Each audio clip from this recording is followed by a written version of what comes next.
How we doing, folks? Your host Moose here on the Pitt Panthers Football Network as we welcome you to our Season 4 Week 5 Around the NCAA recap show. The Panthers coming off a 38-0 drubbing blowout of the UCF Knights at home at Heinz Field. Ben DiNucci came back, returned home to Pittsburgh, and the Panthers got the best of him. Threw for 237 yards, did have 2 interceptions, though one was taken back to the house. The Panthers end up just putting on an incredible effort, 5 touchdown performance, 4 red zone scores, and then they did have the pick 6 as well. So just a great game all around. 267 passing yards, 188 rushing yards. I mean, they could really do no wrong in this game, to be honest, other than 1 interception from Kenny Pickett.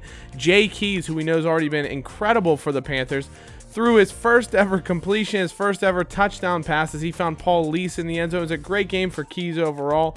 He ran for 6 yards, threw for 11. I think he had 5 catches on the day as well. CJ London had a great game, 72 yards rushing and 2 touchdowns. French caught 6 passes and a touchdown. Jay Keys had 5 catches for 72 yards. Trey Tipton, 3 catches for 77 yards. Just an incredible game all around for the Panthers. Paris Ford had that aforementioned pick 6. He had a pretty solid game. Really, just one of those games for the Panthers when everything seemed to go right. You know, it's one of those things that, I mean, you couldn't have picked it to go any better. UCF hadn't lost a game. I mean, I'm kind of speechless at the way things went. UCF had looked so good. Their offense had been fantastic all season. And just like that, the Panthers completely neutralized them. Shut down Dedrick Snelson, their #1 receiver. Didn't let him get any touches of the ball. He ended up with, I think, 2 catches on the game. He had 1 big play towards the end of the first half, and that was about it. DiNucci really struggled. Of course, he threw, I think, 45 pass attempts. Only went for 237 yards, so basically like 5.5 yards an attempt. I mean, the Panthers just won in every facet of the game, and because of that, it just ended up with every positive result that you could really hope for. And one huge positive for the Panthers is they get their first 2 commitments of this season. Antonio Ryan, 78 overall tackle. He's actually a JUCO. He's going to come in as a junior for the Panthers, but he signs with Pitt. 85 run blocking, 80 pass blocking. Looks like a very, very talented player already. Might even see a move to guard depending on what we need depth-wise, but very good player. 93 rated tackle. That's because he comes in, like I said, as a junior, but he's 78 overall. We scout after we finish recruiting. That's why you can actually see me do the scouting in the video here. I'll scout the player as soon as I get word that they've signed. Trey Brown, he's projected as a 70 overall center from Franklin Park, PA, right from Pittsburgh area. 3-star prospect.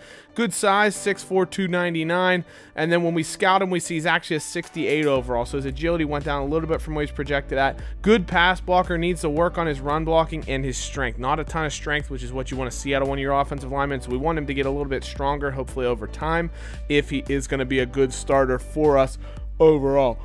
But a couple of big signs. You can see we did lose out on a few guys. Derek Leach from Delaware, strong safety. Jake Boyd, receiver. And Wyatt Thomas, a tackle from Texas A&M. All pretty solid players, but we just didn't have the points to allocate to them, and they end up going elsewhere. So that's what came about with the Panthers on this particular weekly session. Now, if we see what happened around the NCAA, in the ACC in particular, Duke with a win over Ball State. They go to 3-1 overall, so a good start for the Blue Devils already. Virginia Tech up to 4-0 now with a 28-18 win over Syracuse, so a good start for the Hokies this year as they're going to try and challenge us in the ACC Coastal Division. South Carolina gives North Carolina their first loss of the season, and in a huge ACC game, Wake Forest 27-20 over Florida State, who's now 0-3 in the ACC already. They're pretty much done and dusted out of the ACC Atlantic race. Another big ACC game, Clemson 38-35 over Virginia in overtime. Huge games from both Kelly Bryant and Bryce Perkins. NC State 28-21 over Georgia Tech in a battle of a couple of ACC unbeatens. Louisville with their second win over an FCS Northwest squad of the season, or an FCS squad of the season, to go to 3-2. And then Miami wins an ACC matchup against Boston College to improve to 4-0. They're off to a very hot start to the season as well. Texas with a victory over Iowa State. Stanford, close victory, but they get the job done against Oregon State. Won't be any Cinderella story from Middle Tennessee State this year as they lose to UTEP 31-24 and are going to drop out of the rankings with that one. Big ranked matchup there as Auburn blows out Tennessee 34-14. Huge win for the Tigers. They go to 4-0. Arkansas up to 5-0 now. Shocking turnaround for Arkansas. They've been incredible this season. 5-0 now with a victory over Texas A&M. Florida goes to 4-1 as they push Kentucky to 0-5. Washington, another win, but another tight one over Western Michigan, 17-6. Tight battle there. USF stays unbeaten over Navy. Houston 31-7 over Vanderbilt. That was actually Houston's first win over a non-FCS team. Somehow, due to the scheduling, they played 3 FCS teams to start the season, so a pretty easy schedule for them, which will definitely hurt them if they run the table and have a chance to try and get in the playoff. Arkansas State, their Cinderella story cast asunder as they lose to Georgia in a huge game, 42-35. It was a fantastic game, but Georgia comes out on top. UCLA beats Utah. Notre Dame with a tight win over an FCS school. Penn State, easy win over Northwestern. Ohio State 37-34 with a late field goal to beat Wisconsin. LSU blows out Mississippi State in an incredible game for Joe Burrow. We'll see that here shortly. And then Bama 35-23 over Ole Miss. And like I mentioned, some huge games on tap. LaRonde Liverpool for Wake Forest, 2 picks and forced a fumble in Wake's victory over Florida State. But then Anthony Jackson, the junior receiver from Buffalo, 21 catches, 229 yards, and 5 TDs in a victory over UTSA. He came into the game with 7 receptions. He leaves with 28. He had no touchdowns going into the game. He had under 100 yards receiving. He just killed his overall ratings. Unbelievable statistics for him.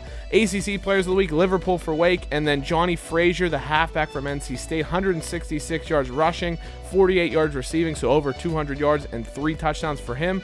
And in the SEC, like I mentioned, Joe Burrow, 6 touchdowns against only 6 incompletions. He did have a pick, but he threw for 422 yards in the victory, and that's why he's leading the Heisman chase right now. Burrow has been incredible for LSU to start the season. I think he's played 4 games, and they're 4-0, and he's already got 22. Oh, no, they played 5 games, excuse me.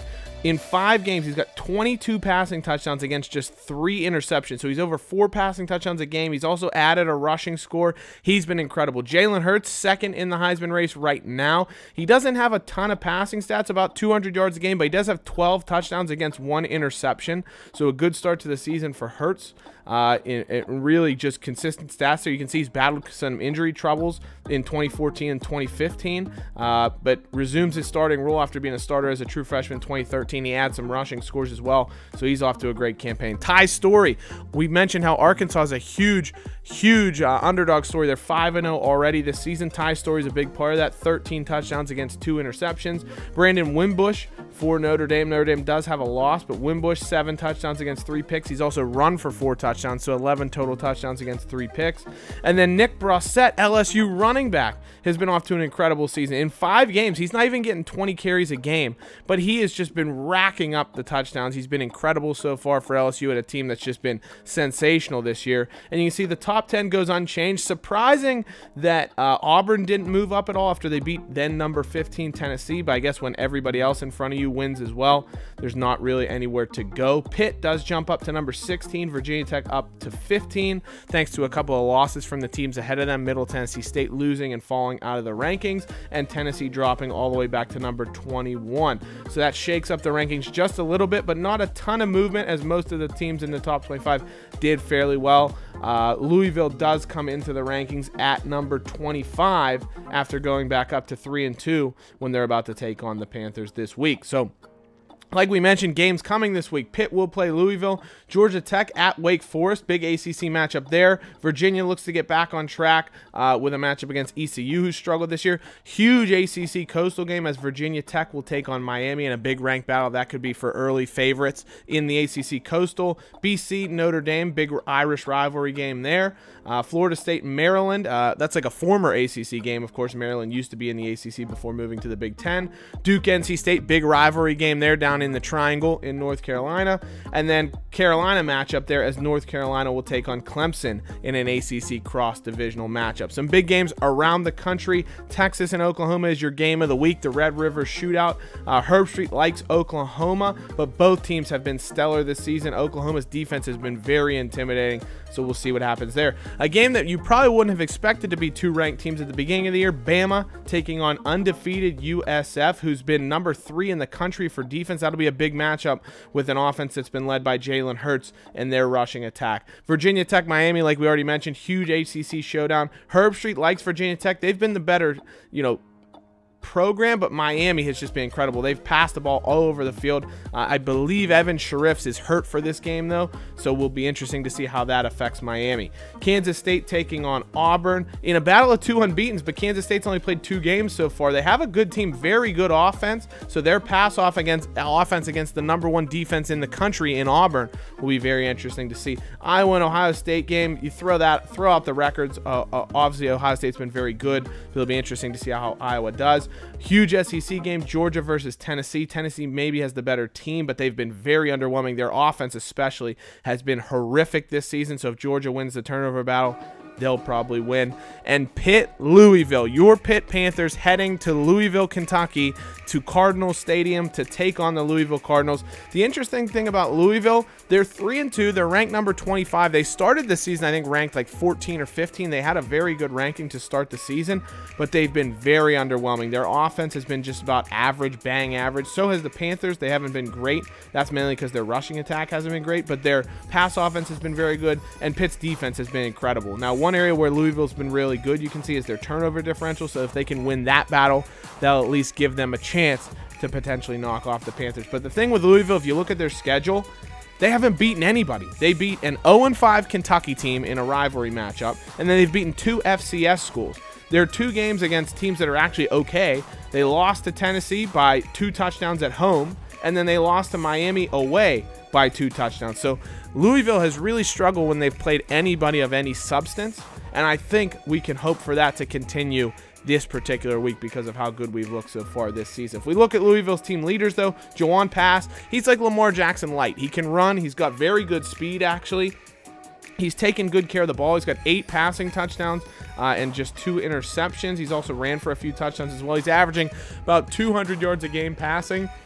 So they do like to mix it up. They have Malik Staples who can run as well. They've been a good team so far. For your Panthers, of course, Kenny Pickett's been very good so far this season, about 250, 260 passing yards a game. 8 touchdowns. He just wants to cut down on the turnovers. He's got 4 picks and 4 starts so far this year. If he can cut that down to, less than 1 a game, then I think the Panthers will be in very good shape. And what's really going to help us this week is injuries. Louisville is missing a starting right guard who's 92 overall. They're missing their starting center who's 90 overall. They're missing a starting defensive tackle who's 83 overall. And they're missing their number 3 receiver, Chauncey Underwood, who's going to be out for this game as well. So the injuries are going to be huge because you can see Louisville, they do have some top-end talent. They have about 10 guys that have 93 overall or better. 2 of those guys are going to be missing for the game this week. Now, one guy that will be there, 91 speed Jawan Pass. So it'll be interesting to see how the Panthers counter that. If they keep somebody watching him that hopefully has good speed, maybe the Panthers use somebody specifically to cover pass. He's been very good this season. Like I said, he rushes for about 65 yards a game and passes for about 200. So he can move the ball over the field. Louisville, not a ton of depth, though, when you look at their other offensive skill positions. Malik Staples is a good, solid running back, 86 overall. They do have Thomas behind him, but other than that, not a ton of guys at the halfback position. And receiver is going to be even thinner. They have Spence and Fitzpatrick, of course, are their number 1 and number 2 guys. But Chauncey Underwood is out. He's not going to be playing in this game. So every receiver beyond that, 69 overall or worse. Williams, Dawson, Reed, those are guys that our corners, our very experienced guys, should be able to take advantage of, should be able to close them down. We might even be able to double cover some of their good guys and be able to really limit what they can do in the passing attack. Now, Michael Underwood, you can see also from Kentucky. It's Chauncey's twin brother, also a freshman this year. He will be playing in this game, not injured, but he's not going to necessarily have the same impact being their number 2 tight end. The biggest thing you can see, and you can see looking at Chauncey there, the two Underwood brothers here in the matchup. Looking at their line, though, Billy Walker, 73 overall starter at left tackle. That's going to be a weak spot. CJ Roberts is going to be their best starting offensive lineman, 82 overall. After that, Will Sears at center, 66 overall, because they're going to be missing Robbie Bell. I'm not sure if Sears will be the one starting, but either way, not a great player. Jones, 92 overall. He's out, so that means they're starting Allen, who's a 75 overall. Tim Payne at right tackle, true sophomore, 73 overall. Their whole entire offensive line basically is like 75 overall, with the exception of one guy who's 82. I think our defensive line, Patrick Jones, Sean Wolfgang, Keyshawn Camp, Amir Watts, those guys should have an absolute field day running around on this Louisville team. The area where we might run into trouble, though, Louisville on the defensive side is actually pretty solid. Defensive end-wise, they're okay. Defensive tackle, of course, they're missing one of their starters, so that'll really help us out that they'll just have one guy over 80. Their linebackers are sick. Look at this. Gary McCray, 93 overall. His backup, Copeland, 86 overall. So really good at outside linebacker there. Two really good players. At middle linebacker, they're going to be very, very set as well. Caban and Little, 87 and 81 overall. Very solid. I mean, it's not spectacular, but Caban's good. They both have good speed, so they'll be able to keep up with wherever they need to be on the field and be able to take some advantage on us there. Outside linebacker, Jonathan Greenard, 92 overall, and his backup, Peterson, 81 overall. Very, very good at linebacker, and that's the area where if they can force some fumbles, things like that, that could put a little bit of a hurt on us. We've also had a tendency to give up interceptions to linebackers, so Kenny just needs to watch out for those guys and take advantage of the very weak cornerback situation that they have going on here. All of their starters are either freshmen or sophomores. They have 4 starting freshman corners and 1 sophomore. And nobody above Julius White, who's a 79, then below that 73. I mean, if there's any area where we should dominate in this game, it's the fact that we should be able to pass the ball all over them, and we should be able to attack their quarterback. So we should be able to keep him running for his lives, not let them pass over us, and then we should be able to pass all over them because of the fact that their corners are so weak. You expect the likes of Maurice French, Jay Keys, Paul Lease, Trey Tipton should be able to run amok on that Louisville secondary and really contribute a good quantity of yards against the Cardinals. So as always, guys, thank you so much for watching. I really appreciate it. Leave a comment, like the video. Let me know in the comments what you think the final score of this game is going to be, if you think we're going to win, and how things are going to go. So as always, guys, hail to Pitt. We'll see you soon. As always, take care. Hail to Pitt. Bye-bye.